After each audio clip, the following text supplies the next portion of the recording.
Huh? Are Pokemon really the only creatures that can Mega Evolve?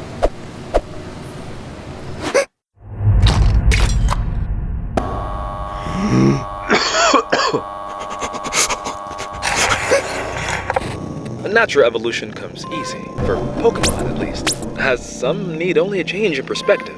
Mega evolution is unnatural, unknown, or at least it was. What if we told you everything the games tell you about Mega evolution? The Mega Stone and the bond between trainer and Pokemon aren't really what they seem. And the key to understanding Mega evolution isn't Pokemon, but a human. The man responsible for creating such a phenomenon. The man whose wrath shook the world. He who became the very first Mega Evolution, AZ. AZ is a Mega Evolved human, and there are two Pokemon who hold the key to this mystery, one of which is closer tied to all of this than you might think. And by the end of this video, everything here might just foreshadow the rise of new Mega Evolved humans in Pokemon Legends ZA.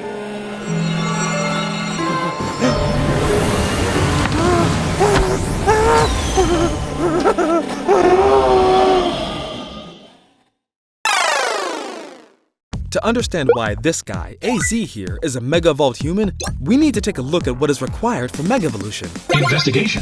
Professor Sycamore told us two things were required. I see you finally obtained everything you need for Mega Evolution. A Mega Stone, a Mega Ring, and a strong bond with your Pokemon. I think the bond between Pokemon and Trainer is the key. But what about AZ? The only bond he had was with his Floette, but she left him shortly after being revived. And clearly a human Mega Stone doesn't exist, right? Or maybe you can Mega Evolve without a Mega Stone. Okay, to clear things up and prove our theory, we need to learn how Mega Evolution is even created. An objective. So let's look at the games where the story of Mega Evolution was present.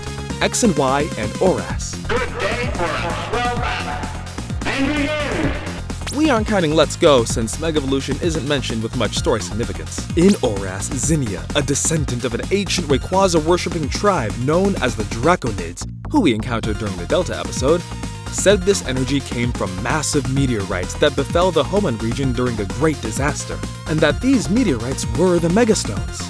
Okay, well, my theory is that they're special stones irradiated by the light, the energy of the legendary Pokemon, Yveltal and Xerneas, fired from the ultimate weapon 3,000 years ago.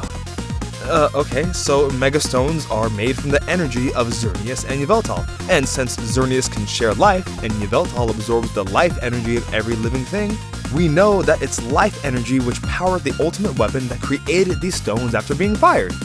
Wait, hold on a minute. You're telling us that Mega Evolution came from the life energy of Pokemon, but oh, never mind, now it's from a space rock.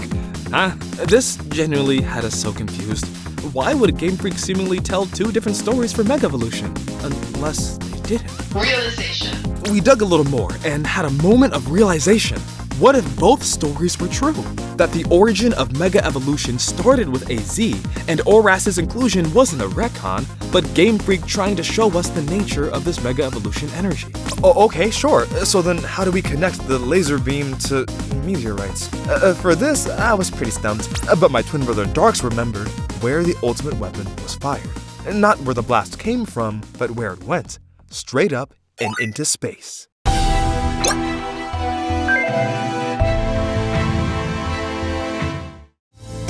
Looking back at how the ultimate weapon was fired, its crackling light is leaving Earth's stratosphere, as we can tell by the beam reaching high above the layer of clouds over the Earth.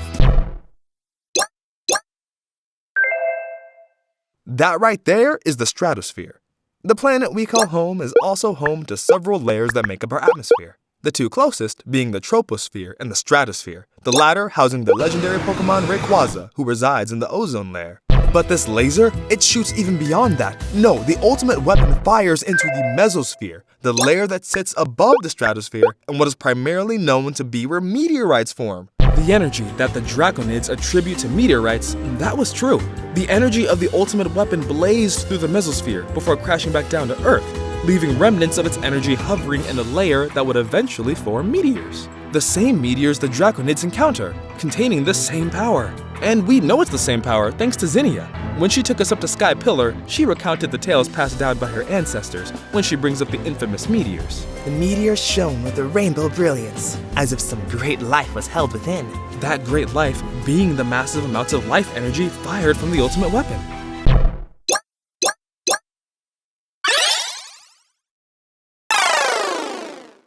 And we know that the ultimate weapon, fired 3,000 years ago, predates the story of the Draconids thanks to Zinnia.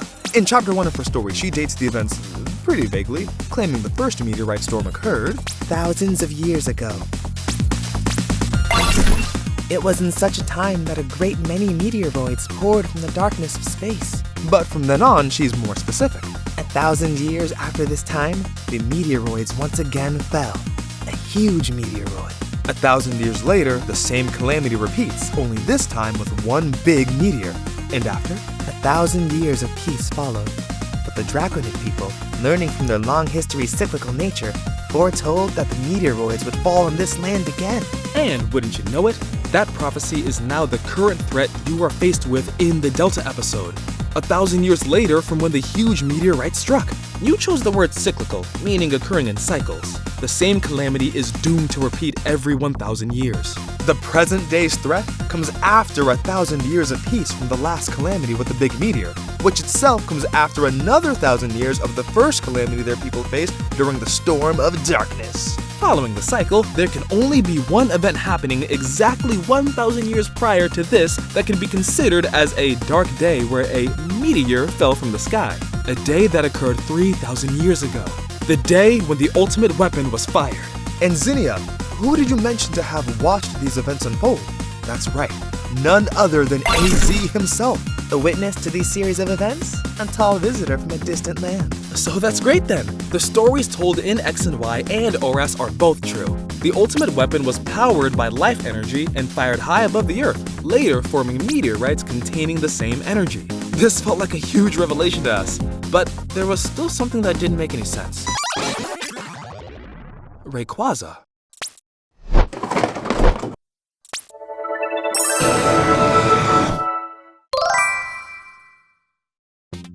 If Mega Evolution energy is consistent between both sets of games, then how can Rayquaza Mega Evolve seemingly without needing a Megastone? The answer is that it can't. It doesn't. Taking a look at the criteria Sycamore gave us, it would need Megastone energy and a strong bond. Well, let's see if Rayquaza meets these requirements. If we take a look at Rayquaza's entry in Alpha Sapphire, it reads, it flies forever through the ozone layer, consuming meteoroids for sustenance. The many meteoroids in its body provide the energy it needs to Mega Evolve. The life energy in the meteoroids are what caused it to Mega Evolve, the same meteoroids that were formed in the mesosphere where the ultimate weapon was launched. It doesn't need a Megastone because the life energy is absorbed within it. It is the Megastone. As for the strong bond it needs, well, Zinnia can explain that. The people fell to their knees before Rayquaza and made a wish for salvation. As they did, a great change came over the legendary Pokemon. It was humanity's wish that brought about Rayquaza's transformation in the face of the Rainbow Stone. This wish bound people and Pokemon together, enabling the legendary Pokemon to change its appearance. It sounds like Mega Evolution, doesn't it? Game Freak didn't retcon X and Y with ORAS's release. They handpicked Ruby and Sapphire and chose the legendary Pokemon Rayquaza specifically to be the key to understanding how Mega Evolution really works.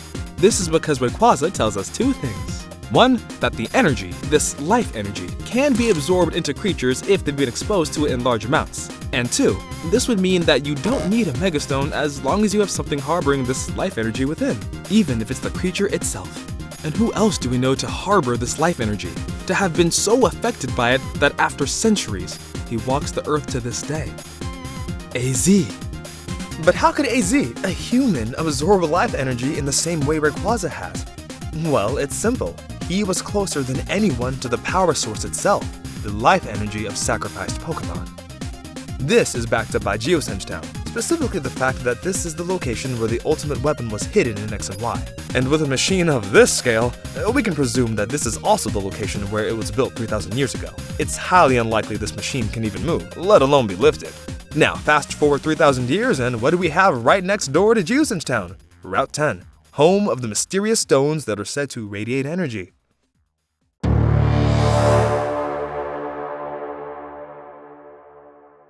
These are the graves of the Pokemon that AZ sacrificed to power his machine. Ever so slightly, as the cries of the living were silenced and given to the machine, AZ would absorb some of the life energy that trickled off until his body began to change, began to evolve. AZ now harbored the life energy within him, the same energy inside Rayquaza, and the same energy inside the Megastones. But remember, Mega Evolution doesn't need just the life energy, but also a strong bond with a trainer, right? Rayquaza had the tribe of Draconids, but what about AZ? As cruel and cold as AZ was to have sacrificed so many, there's no way he had a meaningful bond with anything. Well, there was one, but as we know, Floette realized the horrors of what he'd done, and she left him.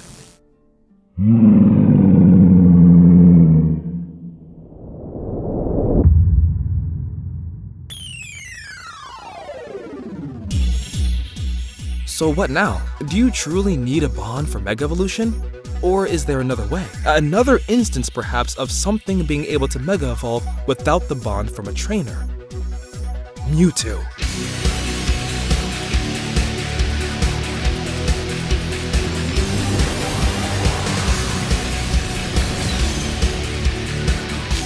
The genetically created Pokemon and clone of Mew. Honestly, a weird choice to give a Mega Evolution to. I mean, sure, Mewtwo's a fan favorite, but how and why does it have a Megastone, let alone two? And most importantly, why is Mewtwo the only Pokemon known to be able to Mega Evolve without the need of a trainer? If you remember back when our boy Ash was around, because now he's gone, and now we have Liko. My boy Ash.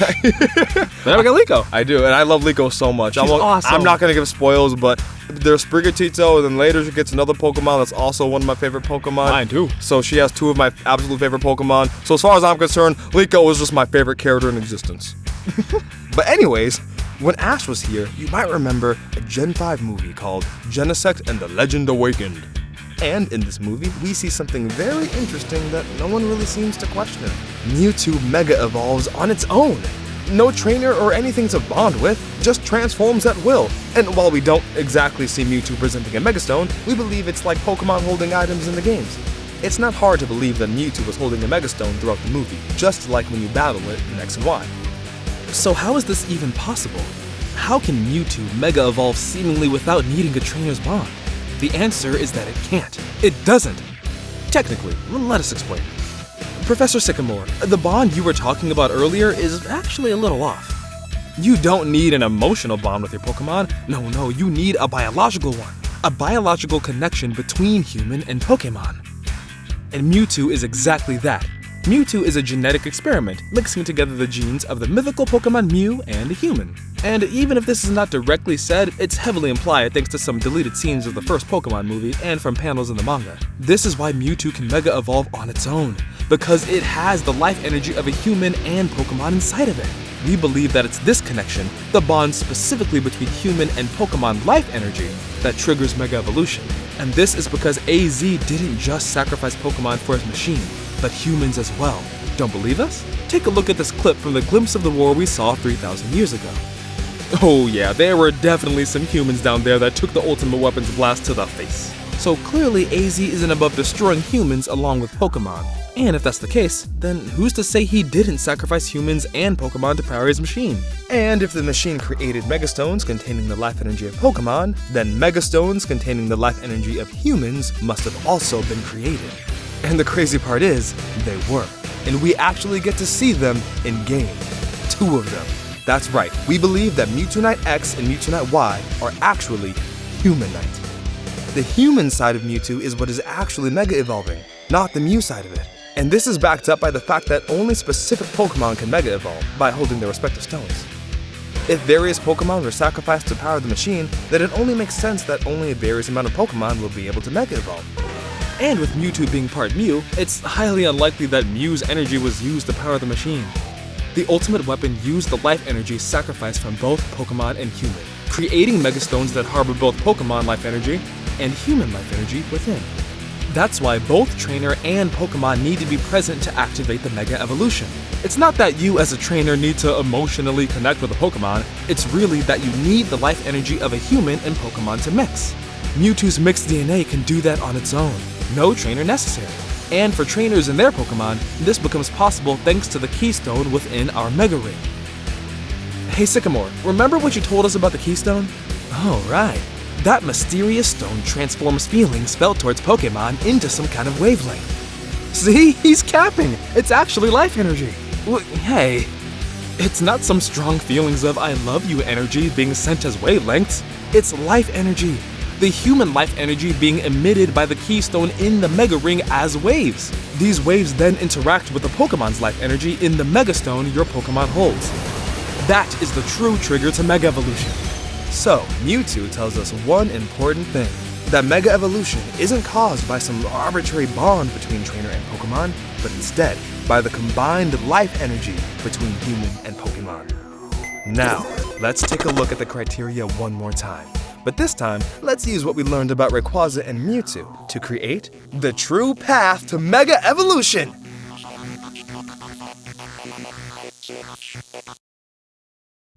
To Mega Evolve, you need two things. A Mega Stone, or an object or even an entity itself that contains the life energy granted by the ultimate weapon, and a bond, specifically a biological bond, between both Pokemon and human life energy. Which brings us back to AZ, a man whose body has become infused with the life energy of the ultimate weapon, specifically the Pokemon life energy that bonded with his human life energy, birthing the first ever Mega Evolution, granting him increased vitality, strength, and size, just like the Mega Evolutions to follow. And since he's the only being to be exposed to high amounts of the ultimate weapon's energy for so long, he now takes this new evolved form permanently. We don't know for sure whether Pokemon Legends ZA will take place before or after the events of X and Y. But if it's after, then AZ won't be the only one to suffer this curse. For a new wave of Mega Evolved humans will soon rise, and this was teased at the end of Pokemon X and Y, before Lysander and Team Flare fire the ultimate weapon onto themselves. He utters these final words. I shall grant you eternal life.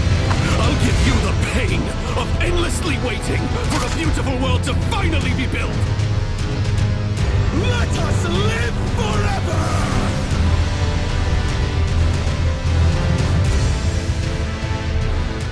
The weapon blasted Lysander and his team.